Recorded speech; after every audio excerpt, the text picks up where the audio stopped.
Morning students, कैसे हैं आप सब। आज हमारा टॉपिक है एंडोर्समेंट।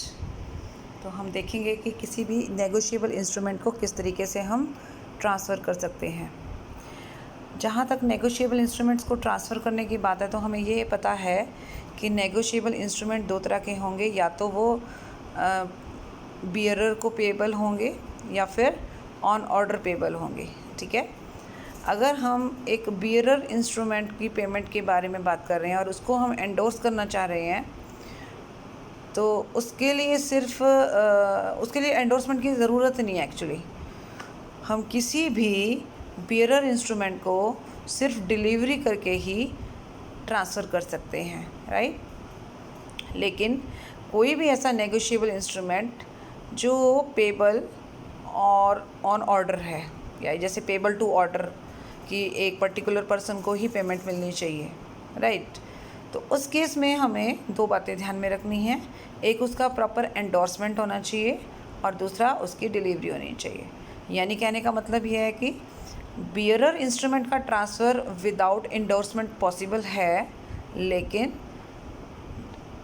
पेबल टू ऑर्डर में के अकॉर्डिंगली जो हम एक नेगोशिएबल इंस्ट्रूमेंट लिखते हैं जिसमें पेमेंट एक पर्टिकुलर पर्सन को ही मिलनी है, उसमें हम अगर ट्रांसफ़र करना चाहते हैं नेगोशिएबल इंस्ट्रूमेंट को, then we will have to get it endorsed and then give its position to the some other person. यानी तब हमें एंडोर्स भी करना पड़ेगा एंड उसको क्या करना पड़ेगा, डिलीवर करना पड़ेगा। ठीक है, हम नेगोशिएबल इंस्ट्रूमेंट को ट्रांसफ़र क्यों करते हैं? क्योंकि हम अपने सारे राइट्स किसी को देना चाहते हैं, और राइट्स यहाँ देने का मतलब है कि हम उसको लीगली एंटाइटल बना रहे हैं उसकी पेमेंट लेने के लिए।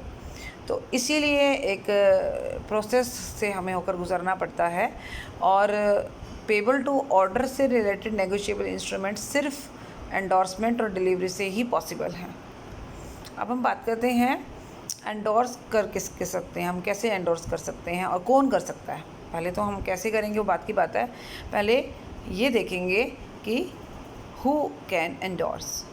सो ऑब्वियसली जिसके पास नेगोशिएबल इंस्ट्रूमेंट है, यानी कि जो उसको अधिकार में लिए हुए है प्लस उस पर पेमेंट लेने का अधिकार रखता है, एंटाइटल्ड है to get the payment of this negotiable instrument, so वो पर्सन ट्रांसफ़र कर सकता है, मतलब एंडोर्स कर सकता है। ठीक है, दूसरी बात, ड्रॉअर यानी कि जो इंस्ट्रूमेंट लिखता है, और मेकर, दोनों को हम सेम ही मानेंगे। ड्रॉअर और मेकर, मान लीजिए मैंने आपके 5,000 रुपये देने हैं, तो आप मेरे लिए पर एक बिल लिखोगे जिसमें आप मुझे ऑर्डर दोगे ना कि मैं आपको ये पैसे कब किस तरीके से दूँ। मैं उसे एक्सेप्ट कर लेती हूँ, ओके, तो बिल ऑथेंटिक बन गया। अब आपने भी किसी के पैसे देने हैं, तो जैसे ही मैंने वो एक्सेप्ट किया उसके बाद वो आप उस बिल को किसी ऐसे पर्सन को देने में इस्तेमाल कर सकते हो जिसका पेमेंट आपको करना है। ठीक है, तो अभी जब आपने बिल लिखा था तब आप ड्रॉअर थे और आप मुझे ऑर्डर दे रहे थे पेमेंट करने के लिए। ठीक है, लेकिन अभी आप क्या कर रहे हो, आप अपने किसी ऐसे पर्सन को वो बिल दे रहे हो ताकि वो पेमेंट जो आपको मिलनी थी वो अब उसको मिल जाए, कारण क्योंकि उसे आपको उससे आपने पैसे ले रखे हैं और आपको उसको पेमेंट करनी है, तो आप कैश देने की बजाय आपने उसको ये बिल ऑफ एक्सचेंज दे दिया।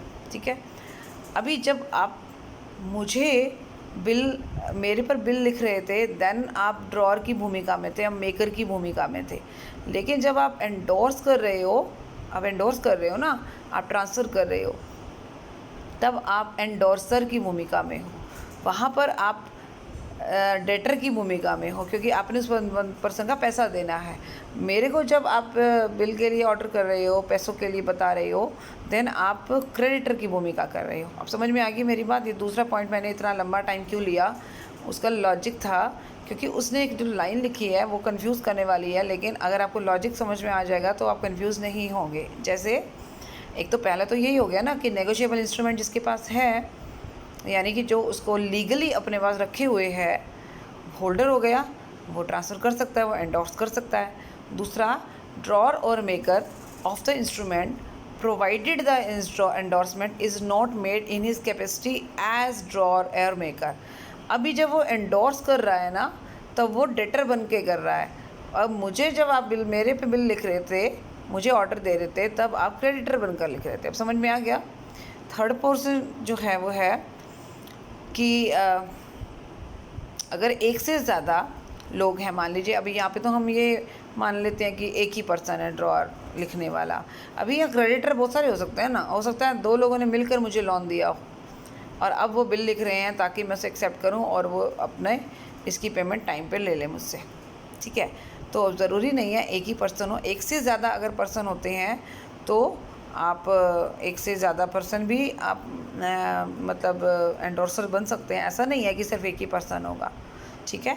अभी एंडोर्समेंट का जो प्रोसीजर है वो क्या है, जब भी कोई बिल लिखा जाता है या प्रोमिसरी नोट लिखा जाता है और जब उसको एंडोर्समेंट करने का टाइम आता है तो हम क्या करते हैं, उसकी बैक साइड पर अपनी सिग्नेचर कर देते हैं, ठीक है, और उस पर्सन को दे देंगे जिस पर्सन को हम चाहते हैं देना। और अगर उसकी बैक साइड पर कई बार एंडोर्समेंट हो चुका है तो मे भी वहाँ पे स्पेस शायद साइन करने का ना मिले आपको। इन दैट केस आप एक अलग से पेपर अटैच कर सकते हो उस नेगोशिएबल इंस्ट्रूमेंट के साथ और फिर उसके ऊपर आप जो है ये स्पेसिफाई कर सकते हो कि आप किसको नेगोशिएबल इंस्ट्रूमेंट एंडोर्स किसकी फेवर में कर रहे हो। समझ में आया। तो आपको अपने साइन भी करने हैं और आप उस पर्सन का नाम भी लिख सकते हो जिस पर्सन के फेवर में आप एंडोर्स कर रहे हो। ये बात क्लियर हो गई।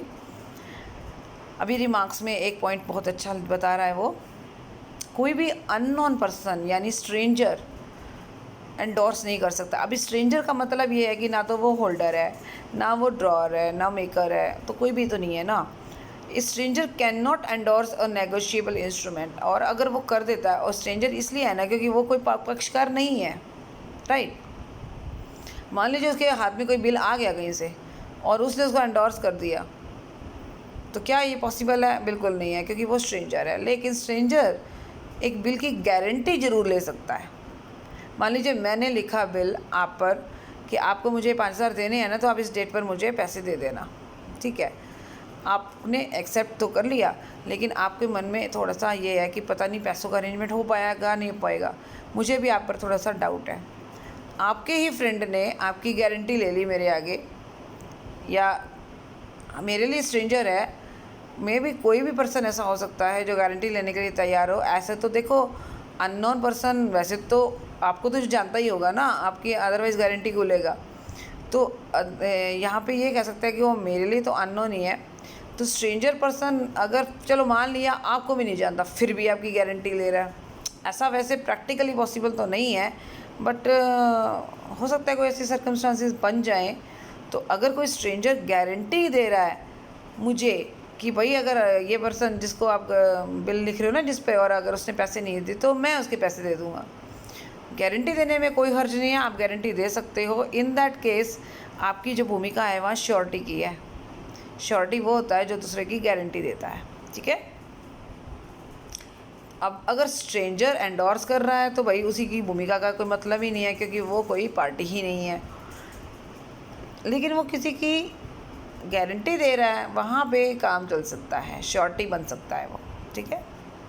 चलिए अभी कुछ स्पेशल बातें हैं जो ध्यान में रखनी है। जब भी हम एंडोर्समेंट करने लगेंगे तो हमें इन रूल्स का फॉलो करना है।